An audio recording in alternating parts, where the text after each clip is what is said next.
Mas eu aproveitei essa oportunidade ruim, mas tentei transformar em algo bom, e escrevi outros livros, estão prontos. Vou publicar agora um segundo livro sobre Tremembé. Tremembé, Segredos Bastidores Não Revelados, está pronto, vou te convidar para o lançamento. Por favor. E tem um que é mais importante ainda, que é sobre feminicídio, que atinge nossas mulheres, filhas, irmãs, amigas. Repito, no Brasil morrem 4 a 6 mulheres por dia vítimas de feminicídio, vitimadas pelos seus companheiros, a imensa maioria. Eu convivi, aspas, morei junto, pratiquei esporte, fui na biblioteca, na igreja, lá em Tremembé tem uma igreja que foi construída pelo Cabo Bruno, que era o justiceiro dos anos 80 aqui em São Paulo. Eu participei de todas as atividades com 105 homens que mataram suas mulheres, pelos mais variados motivos, segundo eles. Eu pude observá-los, entrevistá-los, dentro da minha limitação, analisá-los psicologicamente, não sou da área, mas eu consegui chegar a uma conclusão, condensar tudo isso e escrever um livro. O título do livro é um título simplório, mas impactante. Por que os homens matam as mulheres? Então esse livro vai trazer um debate muito profundo para a sociedade. Eu tenho filhas, você me falou que tem uma filha, eu tenho 2 irmãs, e todas as nossas mulheres, da nossa vida, minhas tias, todas as mulheres podem ser vítimas dessa tragédia brasileira que é o feminicídio. Se você me perguntar assim, por que ocorre o feminicídio?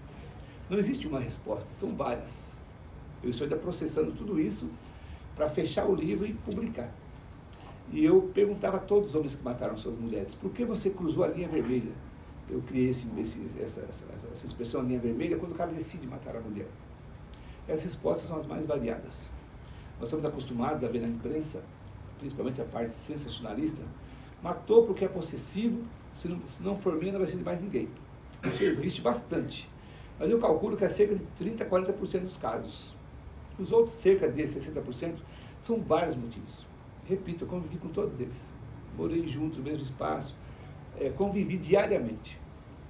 Tem casos de feminicídio que o sujeito matou a mulher porque estava tomado pelo crack, pela cocaína e outras drogas, pelo alcoolismo, o transtorno psicótico também existe, entre vários outros motivos, nenhum justificado. As penas têm que ser elevadíssimas para esse tipo de crime asqueroso, terrível. Mas eu pude chegar a algumas conclusões. Por exemplo, nós vemos aí o Congresso Nacional debatendo o assunto, elevando as penas. Vai aumentar a prisão para autores de feminicídio. Se uma mulher, minha filha, minha esposa, minhas irmãs forem vítimas de feminicídio, eu sou igual você que está assistindo. Eu queria 1000 anos de cadeia para esse cara. Mas eu vou falar uma coisa para você e para todos que estão nos assistindo. A pena pode ser de 5.000 anos de prisão, pode ser pena capital, que é a pena de morte, ou prisão perpétua. O sujeito, terrível, quando ele decide matar a mulher, cometer essa tragédia, nada disso vai mudar, vai impedi-lo. Pode ser a pena que for, ele vai matar. Então, a pena tem que ser pesada, ponto. Mas não vai mudar o nosso índice alarmante, terrível de feminicídio, esse genocídio das nossas mulheres. Como é que muda isso?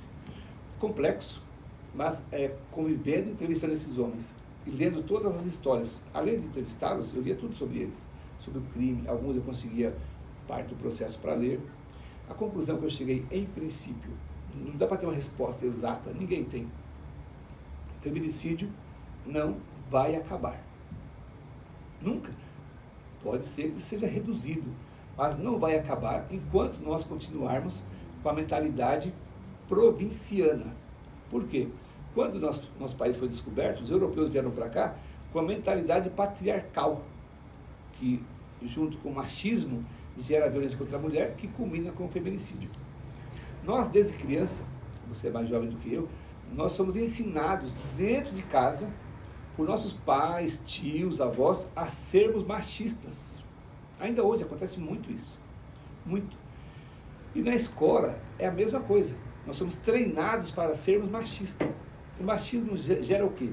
Gera a posse, gera a sensação para nós homens de que a mulher é um objeto e que nós podemos fazer o que quisermos com elas, inclusive matá-las. Nós somos treinados para isso, educados para isso, dentro de casa. Nossos pais fazem isso.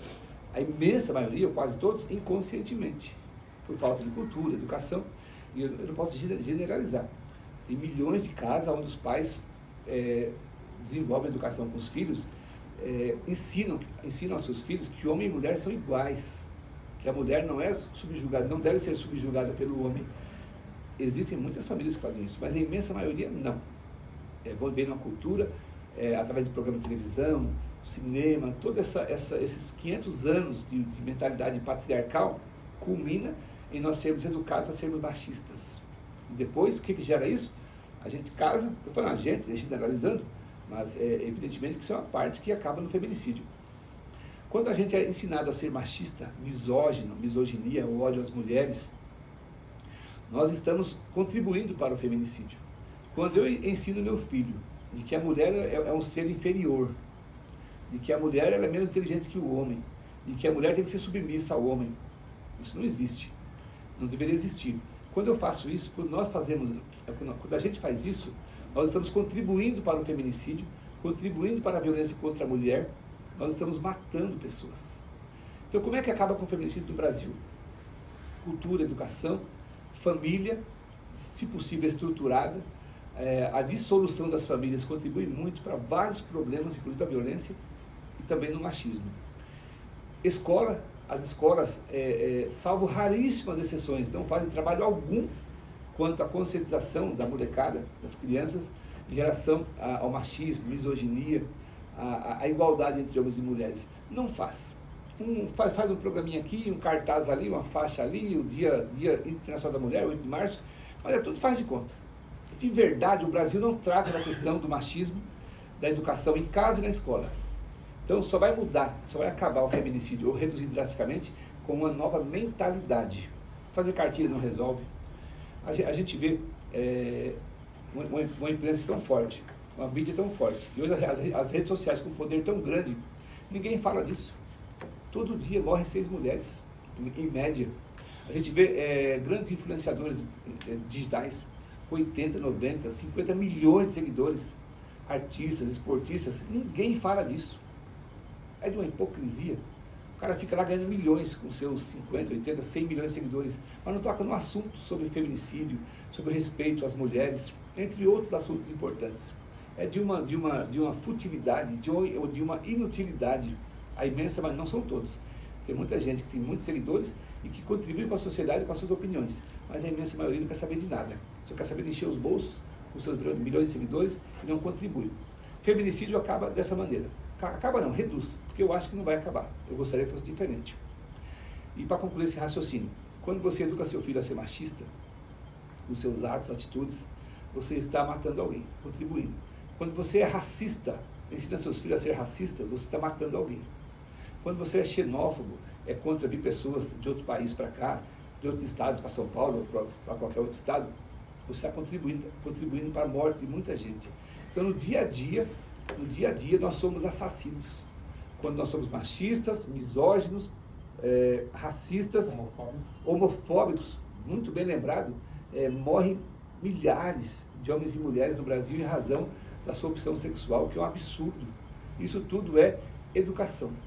E claro que tem que ter leis fortes, mas você que está nos assistindo, quando você ouvir algum deputado, senador, ou algum demagogo falar assim, vamos colocar a pena de 500 anos para feminicídio, para racismo, esquece. O que muda é conhecimento, educação dentro de casa, na escola. É a maneira melhor de corrigir. Claro que você tem que ter penas severas, mas o caminho, a resolução está em casa e nas escolas. A internet, ela é a grande mídia hoje, né, que nos permite, então acho que você foi muito bem ao lembrar dos influenciadores, porque a internet é a arma que nós cidadãos temos para conseguir fazer alguma diferença.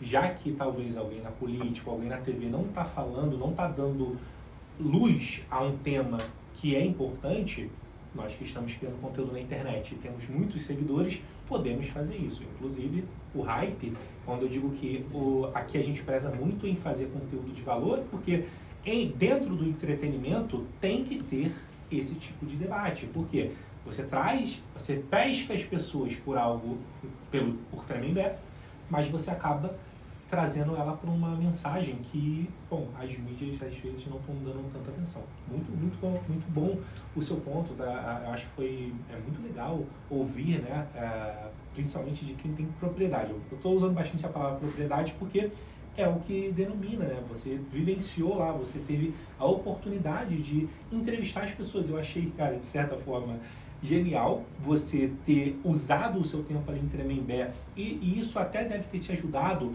a não se sentir tão mal, porque você tinha um foco, você tinha um objetivo. Verdade. Eu vou fazer algo aqui. Então, todo dia que você acordava, eu pensava, e aí, como é que eu entrevistei aquele cara? E ele tá fazendo boxe? Vou me inscrever pro boxe. Eu achei isso bem interessante mesmo, porque você achou artimanhas e de como conseguir se aproximar das pessoas e, no final das contas, absorver aquilo que você precisava. Perdão, eu Claro, joguei futebol diga. lá, joguei futebol com o filho do Pelé, o Edinho. Sério? Eu tinha 2 sonhos de conhecer 2 personalidades, 3 na verdade, né? O Ayrton Senna, maravilhoso, o Silvio Santos e o Pelé. Eu falei, preciso conhecer esses caras um dia, tirar uma foto, apertar a mão desses caras antes de eu morrer ou até eles morrerem. E culminou de eu conhecer o filho do Pelé, o Edinho, que esteve em Tremembé, joguei bola com ele, conversei bastante, entrevistei ele também, ele está no livro. E ele me falou, assim, se eu soubesse disso, cara, quando a gente sair, você vai conhecer meu pai. Só que o Pelé morreu antes, né? Na verdade, a gente saiu e eu perdi um pouco a conexão, o contato com o Edinho, gente boa demais.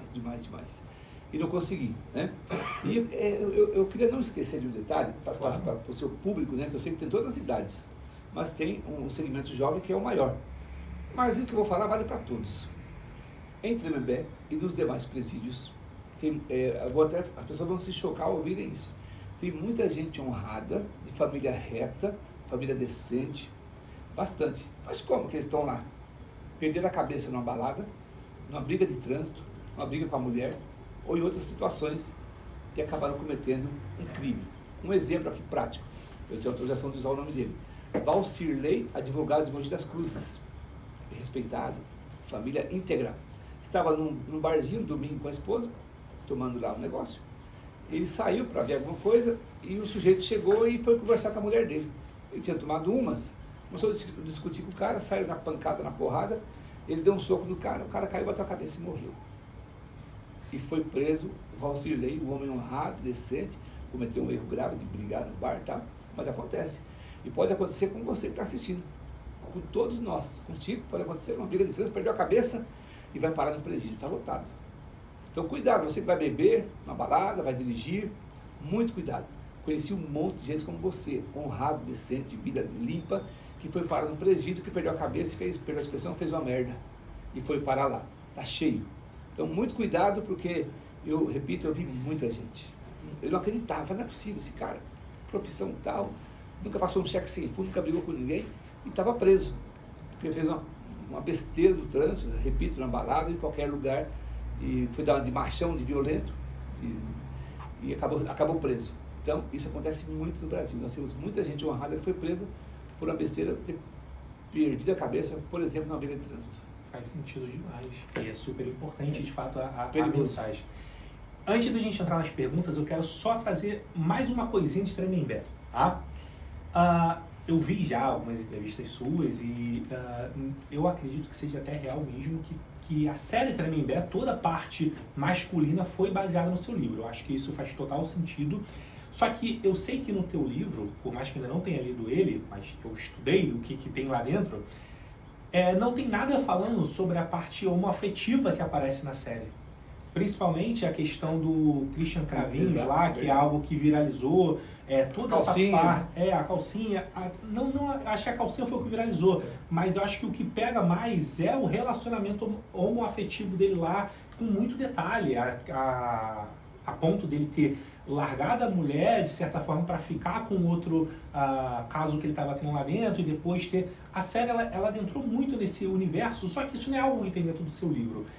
Aí eu tenho 2 perguntas sobre isso. Primeiro, tem muita coisa que vem do seu livro ali, mas você acha que essas outras partes foram algo que eles decidiram criar, ou eles jamais dariam esse mole de sair inventando histórias sobre as pessoas sem ter a aprovação deles? E a segunda é, se você viu isso presencialmente, se isso é real. Em relação à série ou um filme que retrata uma história real, é muito normal e natural a liberdade artística, a liberdade criativa, a liberdade cultural de ampliar, aumentar um pouco as situações. Isso é normal. Não tem mentiras na série Tremembé. A série realmente retrata o que acontece naqueles 2 presídios. É que a série juntou o regime fechado que tinha aberto e o masculino e o feminino. Na verdade, são separados. Mas a série, o filme, como eu disse, elas têm essa liberdade para fazer esses ajustes, né? Em relação ao Christian Cravinhos, eu conheci, e 2 detalhes, que a sua audiência pode ficar chocada, mas não me critique, porque é fato é fato aí, né? Lá em Tremembé, sem fugir da sua pergunta, o Christian Cravinhos cuidava de pessoas doentes. Eu via, não é possível. Ele cuidava das pessoas necessitadas, e tem lá em Tremembé. Quem acha que Tremembé só tem ricos, não existe. 5% das pessoas lá são ricas, 95% são trabalhadores. E eu vi várias vezes o Christian cuidando das pessoas doentes, o Christian dando aula de bateria, de violão, guitarra para pessoas, sem cobrar nada, e sem ganhar nada por isso, nem remissão de pena. Não é possível que eu estou vendo isso. Eu vi, né? Ele é réu, confesso, matou a Marisa von Richthofen, mas essa é a realidade. Lá dentro ele era assim, né? E tem também a situação dos outros internos famosos, que as pessoas me perguntam muito. Eu estou respondendo isso aqui porque eu acabei esquecendo um pedacinho da sua pergunta, depois você me refaz, né?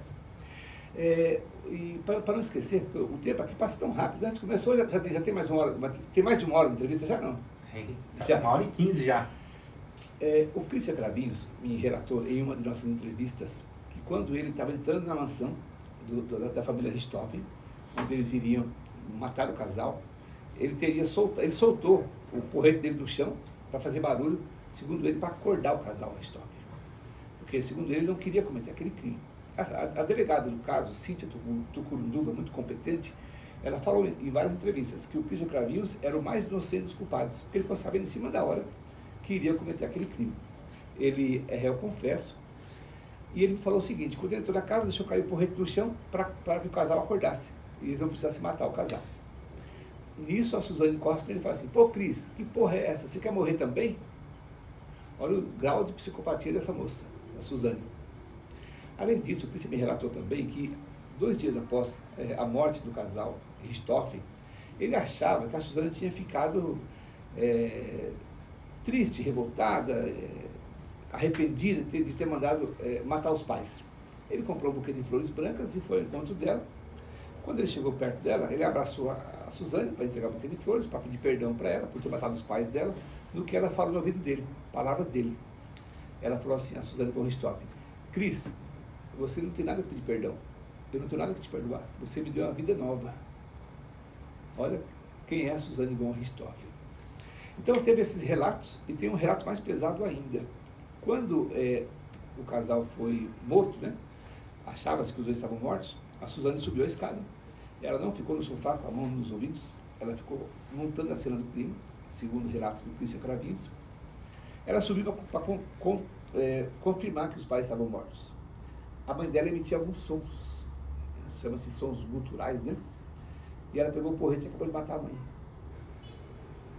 Impressionante. Demais. Impressionante. Isso aconteceu, né? É pouco relatado, mas isso é um fato. Você quer voltar à pergunta, por favor? Não, claro. É que essa resposta era tão pesada que mexe com a minha cabeça. Não, total. É impressionante ter uma pessoa que chega a esse nível de psicopatia, além de mandar matar os pais, ter essa frieza toda. Não, para mim assim, é outro nível, sabe? É um nível que é difícil até de você realmente entender o que se passa. Mesmo se você tivesse a oportunidade de ter feito a entrevista com ela, acho que você não entenderia, sairia ainda com uma interrogação ali de, cara, como isso, né? Mas a pergunta você respondeu uma parte dela, a segunda era só sobre beleza, você falou que o audiovisual tem esse poder de, qual é o nome mesmo? A palavra correta? Liberdade artística.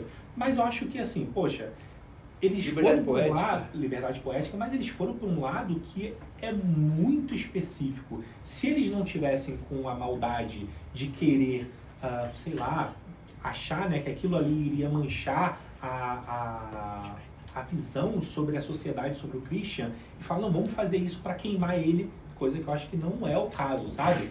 Mas inventar algo, um relacionamento homoafetivo lá, do nada, para mim que está assistindo, dificilmente acreditaria que isso não aconteceu. E aí a pergunta era sobre isso. Aquilo aconteceu? Você tem relatos ou não? Ou aquilo foi totalmente liberdade artística? Em casos homoafetivos, ocorrem muito esporadicamente ou ocorriam em Tremembé. Lá funciona assim, resumidamente. Nos outros presídios, coloca-se 45 pessoas, onde cabe 10. Se você tirar o pé do lugar, você não consegue pôr o pé de novo. As pessoas dormem perto do vaso sanitário, no banheiro molhado. É uma desgraça, é o caos. Aí, não vou voltar no assunto, a gente quer que as pessoas saiam de lá e não cometam novos crimes. Né? Imagina você viver numa situação dessa comendo comida podre. Enfim, essa parte me traz tanta indignação. Né? Então, em Tremembé, são 2 pessoas em cada compartimento, em cada cela. 2. Nos outros lugares são 50. 2. E lá em Tremembé, esporadicamente, eu ouvi histórias, eu não vi e ninguém viu, porque eu não tinha como ver. Essas relações homoafetivas ocorrem após o fechamento, né, das portas, das celas, etc. Ocorre muito raramente em Tremembé. No geral, para as pessoas entenderem, é proibido. Um homossexual não pode assediar uma pessoa no presídio. É rigorosamente proibido. Hoje, os homossexuais LGBTQIA+, que eu tenho um profundo respeito, eles ficam num presídio específico, totalmente separado.